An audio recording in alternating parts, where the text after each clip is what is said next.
अहम ख़बर के ॾियूं। 4 सदा वासी नौजवान खे शादीअ जो ॾटो ॾेई धाड़ियलनि अगवा करे वरितो आहे। बाज़ियाबीअ लाइ मुग़वीअ जे वारसनि खां 70 लख रुपया घुरिया विया आहिनि। औरताणे आवाज़ ते हिरखिजी अगवा थी वियल 4 सदा जो नौजवान बाज़ियाब न थियो आहे। धाड़ियलनि पारां नौजवान ते तशद्दुद करण वारी वीडियो वायरल थी वई आहे। धाड़ियलनि वारसनि खां 70 लख रुपया घुरी वरिता आहिनि, जॾहिं त मुग़वीअ जे वारसनि चयो आहे त नौजवान खे शादीअ जो आसरो ॾेई 4 सदा खां घुरायो वियो।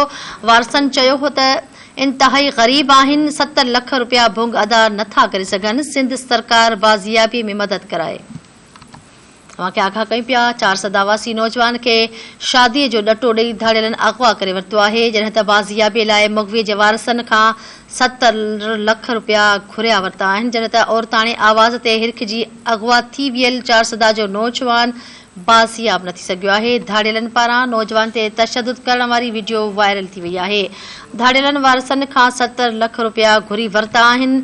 मुग़वीअ जे वारसनि चयो आहे त नौजवान खे शादीअ जो आसरो ॾेई 4 सदा खां घुरायो वियो। वारसनि चयो आहे त हू इंतहाई ग़रीब आहिनि, 70 लख रुपया भुंग अदा नथा करे सघनि।